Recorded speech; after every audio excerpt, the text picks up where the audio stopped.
In the cold, gaslit streets of Victorian England, beneath the veneer of progress and propriety, a darkness festered, a nightmare born from desperation and cruelty, cloaked in the guise of care. A nurse by profession, her early years were marked by tragedy and loss, a turbulent path that blurred the lines between victim and villain. Many desperate mothers, unable to provide, entrusted their children to women like Amelia, hoping for a lifeline. But the reality was far darker. Infant mortality rates soared, often dismissed as tragic but natural in the crowded, disease-ridden slums. Families grieved children who vanished without trace, bodies never found, answers never given. Authorities were slow to act, hindered by a society unwilling to confront the ugly realities festering in its midst. A story not just of crime and punishment, but of societal failure, hidden horrors, and the fragile lives caught in the balance. As we journey deeper into this grim tale, we will uncover the chilling details,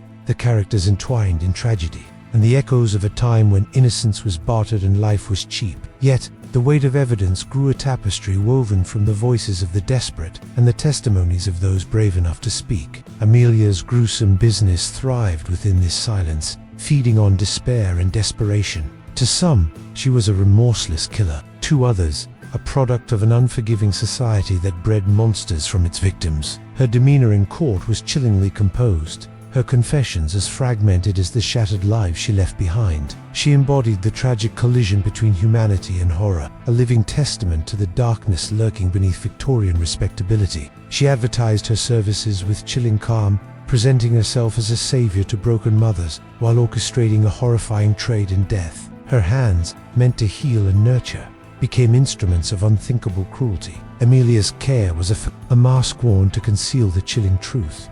Countless babies entrusted to her care never saw the light of day. Instead, they perished in silence, victims of neglect, starvation, and cold-blooded murder. The Victorian era, with its rigid class divides and unforgiving moral codes, left many women like Amelia isolated, struggling to survive amid crushing poverty. Unwed mothers faced scorn and abandonment. Illegitimate children were seen as burdens to be hidden or discarded. It was in this merciless climate that Amelia found her cruel calling. Amelia Dyer, known infamously as the Angel Maker, was a woman whose name would become synonymous with horror, a grim shadow haunting the cradle of countless innocent lives. To understand her story is to delve into the heart of an age rife with poverty, shame, and unthinkable sorrow, where society's most vulnerable were left to the mercy of those who promised salvation but delivered death. Amelia was not born a monster, but circumstances sculpted her into one. The demand for baby farming, a sinister practice where infants were taken in for care by strangers, grew as the city swelled with destitution. Society turned a blind eye, blinded by shame and convenience. The first cracks in her facade appeared when whispers of missing babies began to surface. Amelia's own psychology was a complex tapestry of cruelty and cunning, desperation and cold calculation. This is the story of Amelia Dyer, Angel Maker, the deadliest nurse in Victorian England. The grim web spun by Amelia Dyer grew tighter, ensnaring more innocent lives in its merciless grasp. As the shadows of London's alleys lengthened, so too did her sinister reputation, and small bodies lay motionless, victims of starvation or worse. Amelia's routine was ruthless. Babies that proved too costly or troublesome vanished without explanation. The city's indifferent institutions failed to protect these fragile lives, turning a blind eye to the rampant abuses hidden behind a veneer of care and charity. Behind the closed doors of her grim nursery, babies were left to wither in squalor, starved of warmth, love, and life itself. Was she merely a product of her brutal environment, shaped by poverty and trauma? Newspapers sensationalized the case, fueling debates about morality, poverty, and the dark undercurrents of society. The Angel Maker became a symbol of everything society feared: the corruption of innocence, the failure to protect the vulnerable, and the chilling ease with which evil could hide behind the mask of care. Or was she a remorseless predator, exploiting the desperation of others with calculated malice? Her life before the crimes was marked by loss and hardship, yet nothing could excuse the lives she destroyed. She was a woman caught between victim and villain, her soul stained by choices that condemned hundreds. Every infant loss meant less expense, a grim calculus of greed that sealed fates in the shadows. To Victorian society, Many of these children were invisible, mere statistics in a sea of poverty and mortality. The Angelmaker's tale is not just one of personal horror, but a mirror reflecting a society that failed its most fragile members. A haunting lesson from a time when mercy was often a stranger. But to the mothers, each loss was a heartbreak beyond words, a void where hope once lived. But Amelia's methods went far beyond neglect. She became a cold executor of fate, deciding which infants would survive and which would be silenced forever. Her motives cloaked in darkness and desperation. One chilling account from a surviving witness paints a picture of horror, a cramped, filthy room where cries echoed unanswered. Amelia's business thrived on a brutal economics. Mothers paid her to take their children, and the less she spent on care, the more the legal system, constrained by the hour's prejudices and limitations, was slow to react. Investigations into baby farming were hampered by lack of evidence, the silence of the vulnerable, and societal reluctance to confront such grim realities. The courtroom became a theater of horror as stories unfolded: babies smothered, starved, and abandoned, their lives extinguished for profit and convenience. Yet, even amidst the revelations, Amelia retained a terrifying composure, a cold detachment that unsettled all who heard her voice. But when bodies began to surface carefully buried in shallow graves or tossed into waterways, the grotesque scale of Amelia's crimes became undeniable. The Angelmaker was unmasked, her monstrous deeds exposed in a public outcry that rocked the nation. Her arrest was the climax of a chilling saga. Amelia's calm demeanor belied the storm raging beneath. Her confessions revealed a labyrinth of cruelty and calculated murder. The psychological depths of Amelia's character invite haunting questions. The Victorian public grappled with the horror of Amelia Dyer's deeds, their shock mingling with a grim fascination. As this grim chapter unfolds, we will delve deeper into the dark corridors of Amelia's world,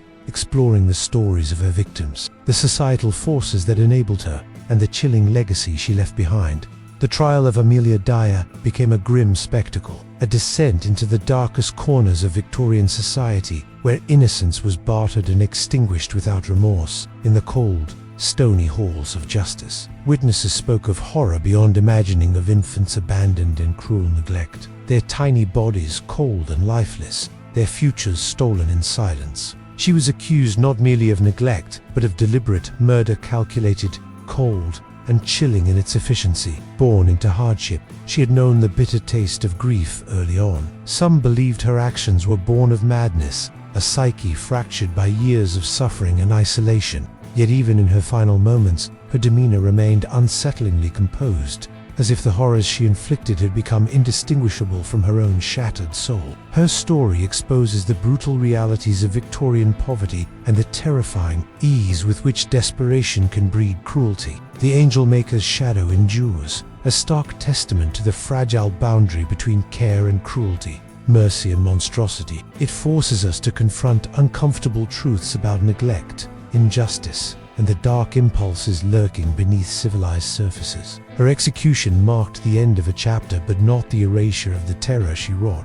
Others saw in her a predator, an opportunist who exploited the desperation of others for profit and power. This duality haunted her trial, casting a shadow over every word she uttered. Evidence piled high, falsified documents, hidden graves, testimonies from desperate mothers who had entrusted their children to her care, only to be left with empty arms and shattered hearts. The courtroom echoed with the cries of a society forced to confront its darkest truths. Each testimony was a jagged shard, piercing the fragile facade of an era that preferred to hide its sins beneath layers of respectability. Amelia sat motionless, her face an unreadable mask as the prosecution detailed her horrifying deeds. Newspapers filled pages with lurid accounts, painting Amelia as both monster and victim, a twisted reflection of Victorian England itself. The Angelmaker was not just a criminal, she was a symbol of systemic failure, a mirror reflecting the brutality inflicted upon society's most vulnerable. Her crimes ignited debates about child welfare,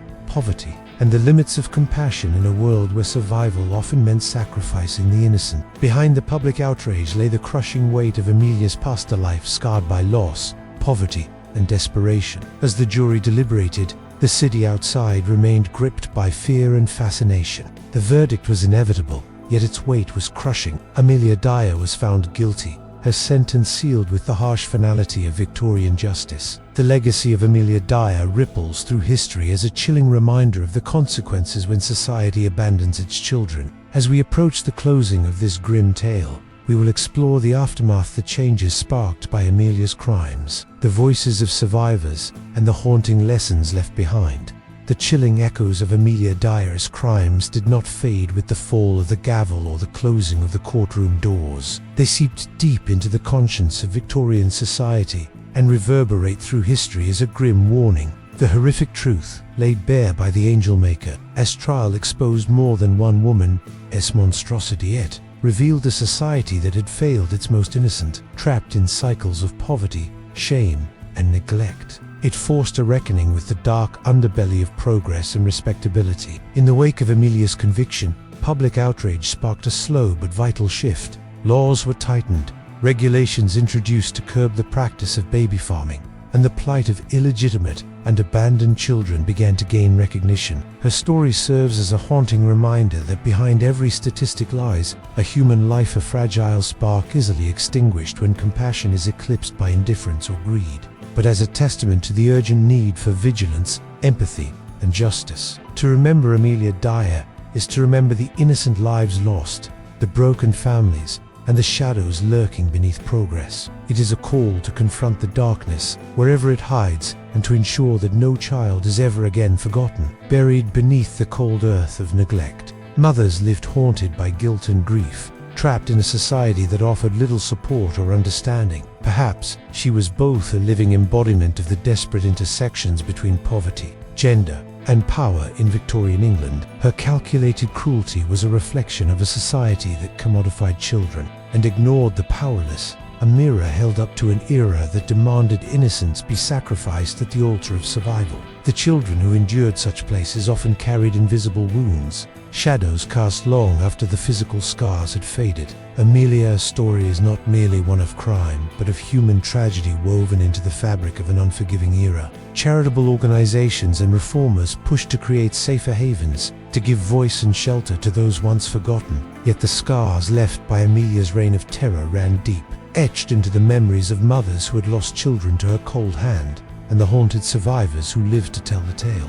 The psychological torment endured by those who survived or who bore the weight of loss was a silent epidemic. The angel maker herself remains a figure shrouded in complexity. Was she a monster born of her times, or a cold-hearted killer driven by greed? Today, as we peer back through the fog of history, the tale of Amelia Dyer challenges us to confront uncomfortable truths about neglect and cruelty, persist in various forms. As this dark chapter closes, the legacy of the angel maker endures not as a mere footnote in history.